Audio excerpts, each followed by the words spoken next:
I'm Bill Johnson. Around here, they just call me Dad. I've been trying to read, but I just can't seem to do it. I keep thinking about today, Thanksgiving Day. We Johnsons had a good Thanksgiving, the best we've ever had. And I can't help thinking that what made it better was a real feeling of thankfulness. And that's odd, too, when you consider the shape things were in when I got home from work yesterday. Kids, Dick and Tommy and Susan, were all home from school. And of course, Mother and the baby were there. As kids will, mine were living tomorrow right along with today, looking forward to Thanksgiving. And like most men, I'm glad it was Mother instead of me who had to break the news to them. Tomorrow's Thanksgiving. Turkey and dressing and pie and cake.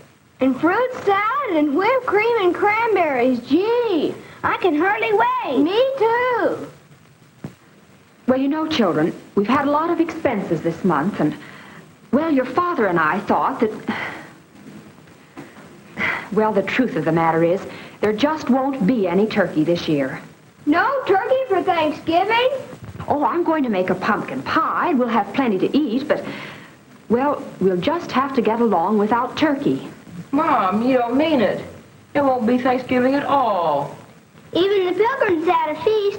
After all, isn't that what Thanksgiving's for? I don't think it's fair. And it was right there that I came in, right in the thick of it. Hello, everybody. Hi, Paul. Hello, Mother, Dick, Susan. Well, what's been going on around here? What's the matter with everybody, anyway? Mom says we're not going to have any Thanksgiving. No turkey, no good thing. A fat lot we're going to have to be thankful for. Oh, I don't think you kids really mean that. We do, too. We've always had turkey for Thanksgiving. Yes, and everybody else in the block's going to have it this year. Same as always. Yes, we've always had turkey, just as a lot of Americans have had it, and we'll keep on having it. Turkey on Thanksgiving's a great American tradition. But what you kids are saying makes it sound as if the turkey's the only thing we had to be thankful for. Well, gee whiz, no, Dad. It's not that at all. Oh, I know, Dick. With turkey, it's easy to lose sight of what Thanksgiving really means. And don't think we're just making excuses because we don't have any turkey this year. We know it'll mean a lot more to us the next time we do have it. Well, sure. Suppose we don't have a bang-up feast. We're still a lot better off than the Pilgrims. That's it, Dick. And do you other kids see what Dick's trying to say? Turkey or no turkey, we've still got all the freedoms and privileges the Pilgrims gave us. And out of those privileges have come a lot of things. Things the Pilgrims never even dreamed of. Why, we could make a list a mile long. Why don't we do it? But now, hold on a minute. You've got the idea, but it isn't something you can write down like a grocery list. You've got to feel it down deep before you can really be thankful for anything. I tell you what let's do. And let's take a little more time to think this over.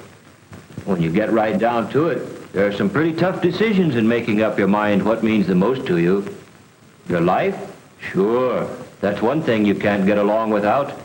But do you know that there are some places in the world today where you have to get along without just about everything else? Golly, Daddy. I guess I kind of got carried away. But I'll bet you one thing. If we really think over what we have to be thankful for, when we sit down to whatever Mother fixes to eat tomorrow, we'll be one family in America that will really have a Thanksgiving dinner.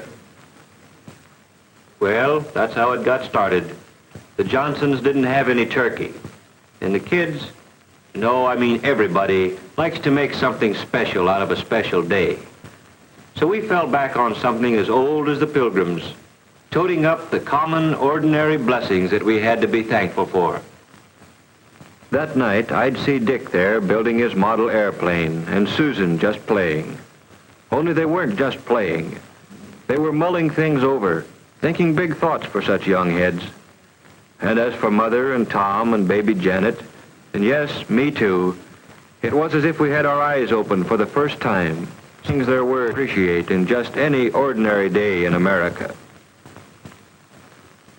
When we took our places around the table and we were ready. And then, well, we all knew it.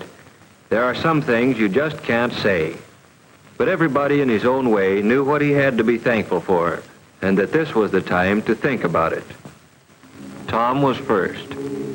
I am thankful for getting plenty to eat all the time, with extras that count, like cookies and milk after school. Like Mom says, I'm hungry all the time anyway, and if I didn't live in a country where there was plenty to go around, golly. And I'm thankful for the free public library, where I can get books about adventure. Jack London, Richard Halliburton. Gee, the way they tell a story is as good as being there yourself. And it's free, with only a library card. Yes, Tommy thought about some of the things he ought to be glad for all the time. And somehow turkey and trimmings seemed to matter a whole lot less than he thought they did yesterday. Well, then it was Susan's turn. Susan's a happy-go-lucky kid. You'd never credit her with thinking beyond her dolls, but she got right into the spirit of it. I am thankful we have what we need to wear. Though Mother says it's hard to keep up with us, we grow so fast. I never thought before how many clothes it takes for all kinds of weather, or how it would be to have to do without the right ones. I'm glad to be able to go to Sunday school, or go to any church I want, any Sunday. I'm thankful for my mother and daddy, that they are here with us, that both of them aren't too worried about things to take time to have fun with us. I'm glad we're a family, that families are still important in America. I guess Dick, being the oldest, was having some pretty serious thoughts. I am thankful for being able to get an education, for living where schools, all schools, open their doors to a guy who wants to learn, where school books are studied instead of burned, where a guy is rated by how much he knows, and the community is rated by how well it teaches him. I'm glad I've got a chance to play, batting a ball around once in a while. Stuff like that. I'm glad it's fun, growing up in America. Sure, baby Janet's too young to understand the big word Thanksgiving. She's too little even to tell us the things that make her happy. But we can tell, and maybe she's thinking about them now. Maybe she's thinking about the fun of splashing around in the tub and about how good it feels to be clean.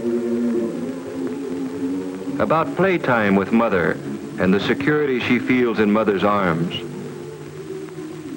And as for Mother, seems she's always working, cooking, ironing, tending children, daylight to dark. What does she have to be thankful for? I am thankful that my children had the privilege of being born safely and of growing up healthy and strong.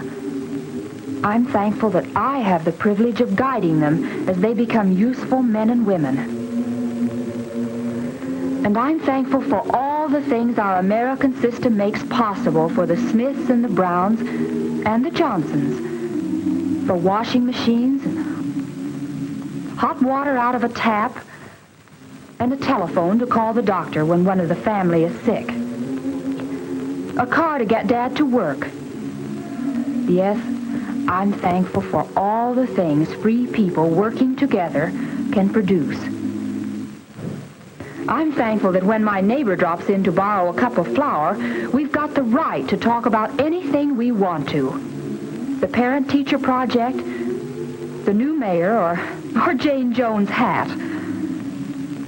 And last of all, I'm truly thankful for the peace of mind that Dad's job brings, for knowing that even though there are lots of luxuries we can't afford, there still will always be enough to go around for the things we have to have.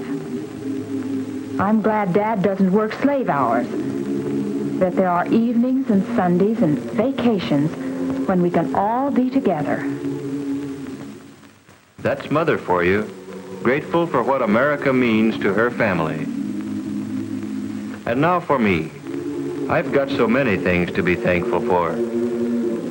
I'm thankful for this house. It may need a coat of paint, it has a mortgage, but it's ours, a place where we can be together in privacy. And I'm thankful for the thing that makes this house our home, the happiness here, Not just today or on Christmas morning, but on a day-to-day basis all through the year. For knowing that a knock on our door means nothing to fear. A friend calling, or maybe a bill collector, or a kid selling magazines. You never know what to expect. But you can count on one thing. It's not going to be some political gangster coming to drag one of us off to jail because we believe in freedom. And I'm glad that that freedom we've got lets me choose the kind of work I like and can do best. Taking a sluggish motor and making it hum again. Makes me feel that somebody got to his work, or wherever he had to go, just because of me. And feeling like that gives me a lot of satisfaction. And I'm thankful for my newspaper. Just a few cents worth of printer's ink and paper, but more valuable than any amount of money. Because in it, the editor's got the privilege of printing what he thinks. And I've got the privilege of agreeing with him or not, however the facts strike me. And both of us, the editor and I, have the right to act on our opinions on Election Day, to vote for the principles we believe in. And finally, I'm thankful for being able to believe, in spite of everything, that somehow, someway, the unity we've got here in the Johnson family will someday spread to men and nations throughout the world. For all these things, we are truly and humbly thankful. Amen.